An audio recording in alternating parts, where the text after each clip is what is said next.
We're going to my parents' house again this year. James makes the announcement, and I can't help but sigh.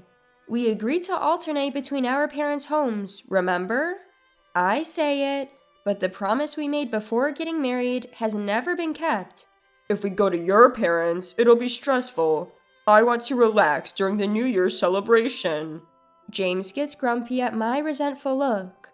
How about this year you go to your parents alone and Ava and I go to mine?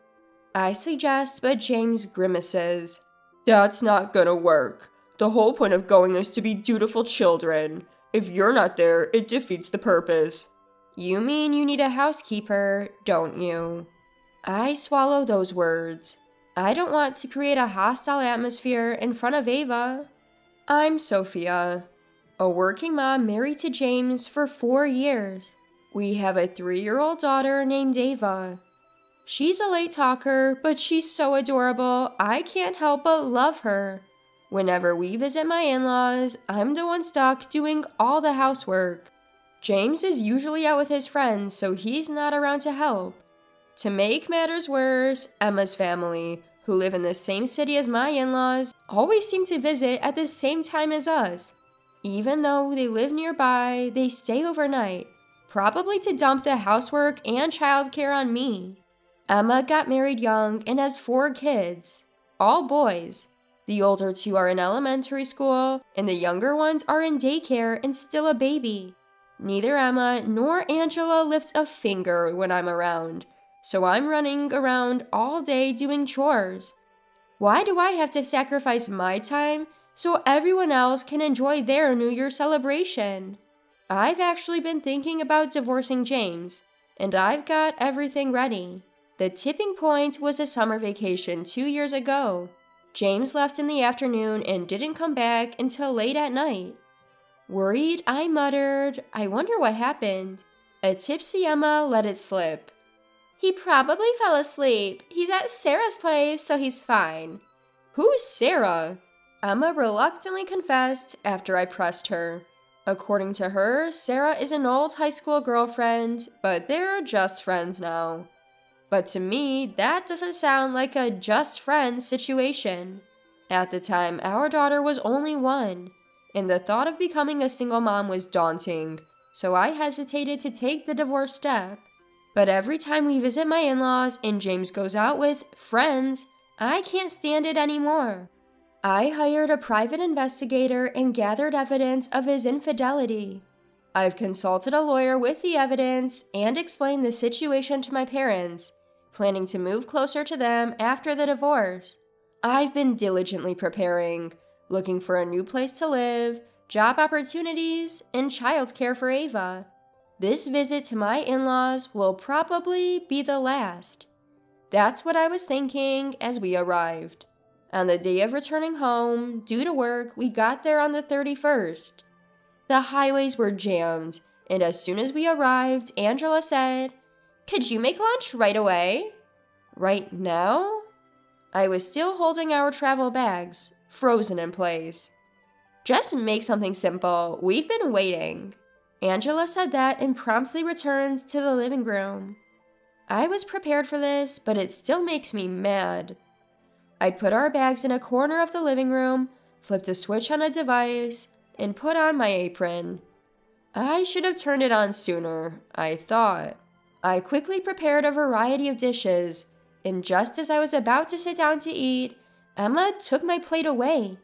I'm breastfeeding, so I need to eat a lot. I'll take Sophia's portion too. Before I knew it, all the food I'd prepared was gone. But that was my portion. When people are too shocked, words often fail them. I could barely muster a complaint. Then James, who had finished eating, said, "Sophia, it's fine to skip a meal once in a while." Siding with Emma. Emma quickly started eating my portion and said, "Exactly. Oh, the baby's crying. Can you hold him?" She pointed at the baby while chewing her food. Angela urged, "Come on, Sophia, hold the baby." My in-laws were watching TV while sipping coffee, and James was lounging around. I hadn't sat down since we arrived. As I was walking around holding the fussy, sleepy baby, David yelled. I can't hear the TV. Take the baby outside until he falls asleep. Once the baby finally fell asleep, Angela called me to wash the dishes and then go shopping. The catch is, we have to pay for everything. They even request high-end ingredients and pantry staples. No one cares that I haven't eaten, and with all these adults around, no one helps clean up. I've been treated more and more like a housekeeper each year, and I couldn't help but give a dry laugh. That's when Emma dropped a bombshell. Great, we've eaten, so we're going to the countdown. Take care of the 4 kids, will ya? As Emma was about to head out, I hurriedly stopped her.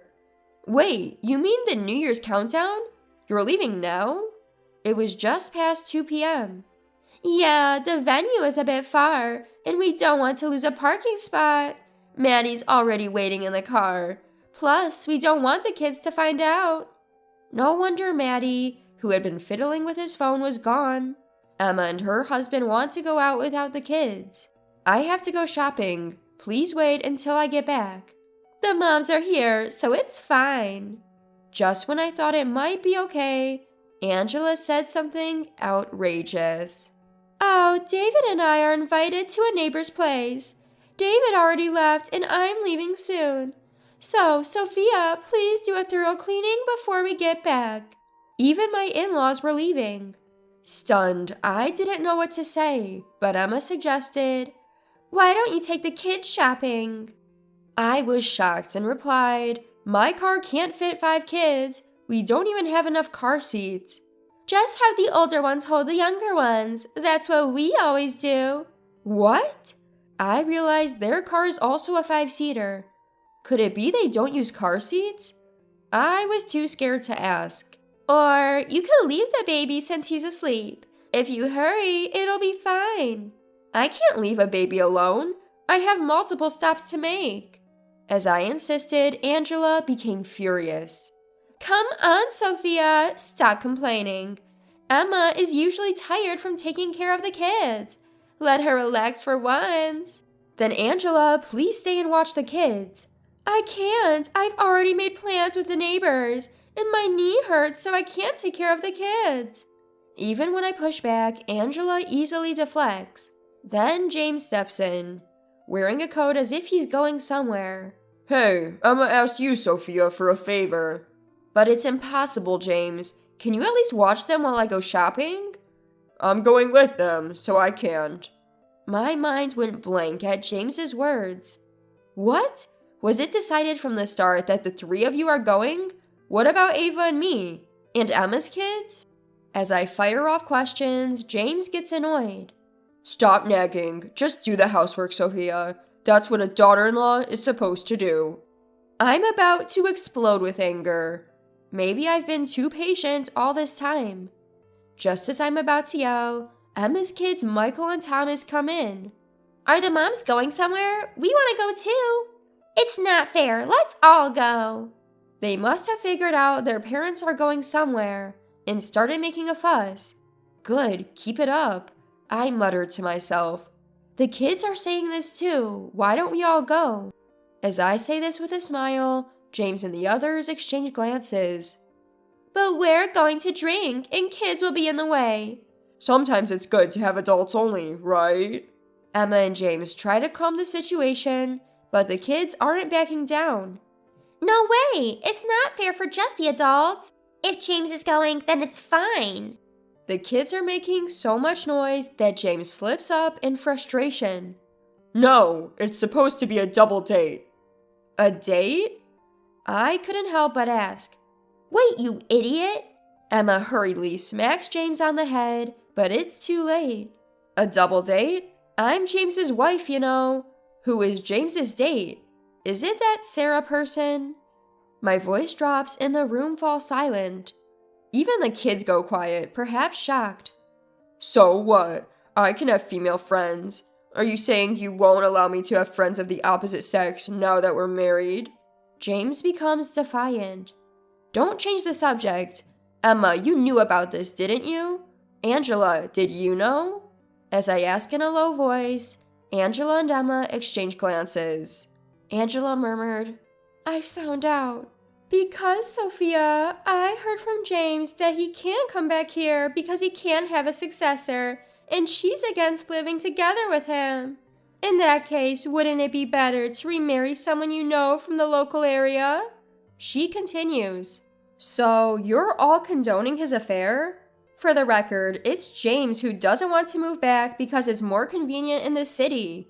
Don't blame me. James only says what's convenient for him.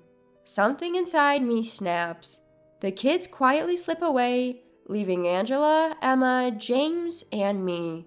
I was about to spill everything when Angela clasps her hand, signaling the end of the discussion. Let's stop this. It's New Year's. Let's enjoy it as planned. Angela says this and leaves with Emma. Sophia, let's just drop it, okay? I'm really looking forward to the countdown event and want to get going. Emma tries to leave as if nothing happened. I won't let her. Emma, either take the kids with you or cancel your plans. I absolutely can't and won't take care of them.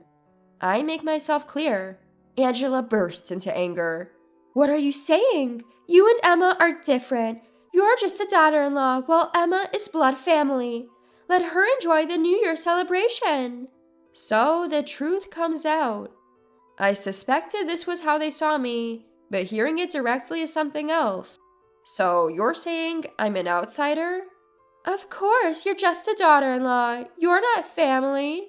Angela repeats herself when I ask for clarification. Then I'll go to my parents' house. If Angela is a stranger to me, then Emma is too. I can't take responsibility for someone else's kids. Angela is at a loss for words. Caught off guard, she can't say anything. Hey, Sophia, what are you saying to Mom? James yells, but it's so off the mark, it's infuriating. James, aren't you bothered by what Mom said? She called me an outsider. Well, you are a daughter-in-law. Unbelievable. What about Ava? Ava's my daughter, my blood family. So, even though Ava is your blood family, and I'm her mother, I'm not family?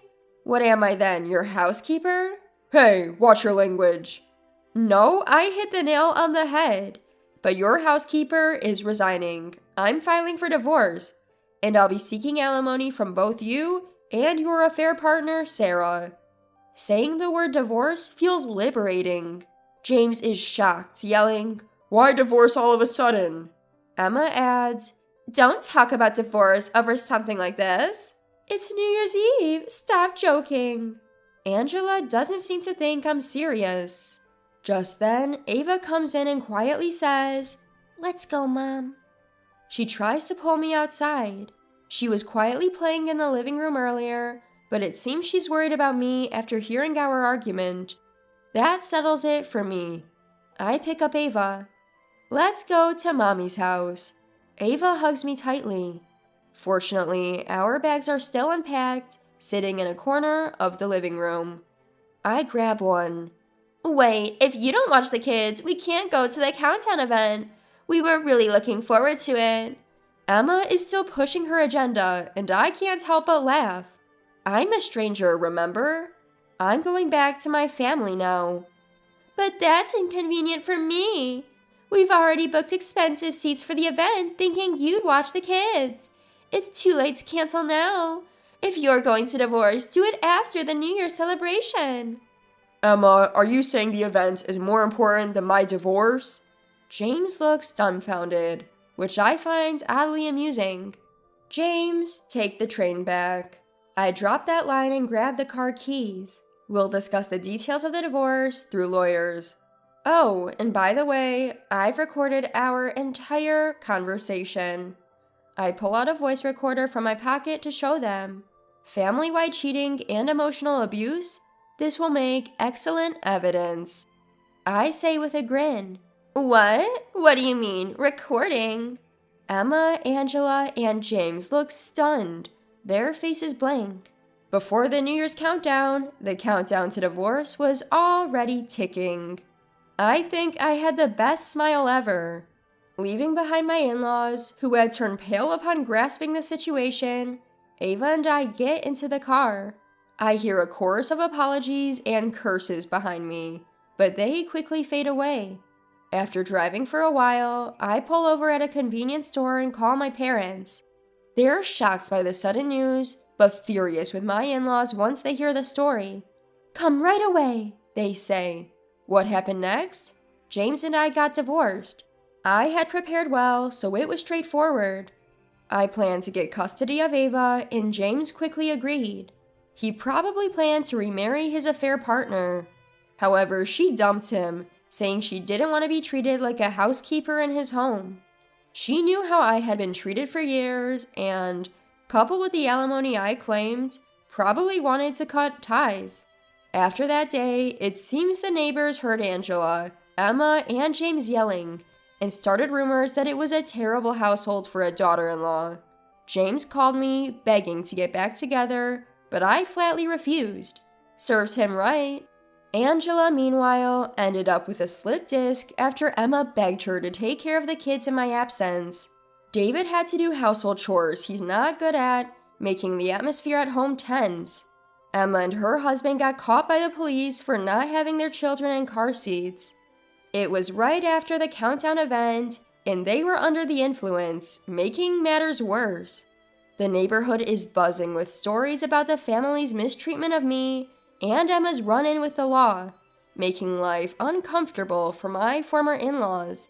All their own doing. As for me, life after divorce is going smoothly, partly because I had prepared in advance. I was worried about the impact of the divorce on Ava, but we're enjoying calmer days than I expected. Ava is smiling and talking more than before. Everything is moving in a positive direction, and I'm relieved. I want to protect Ava's smiles and spend each day doing just that.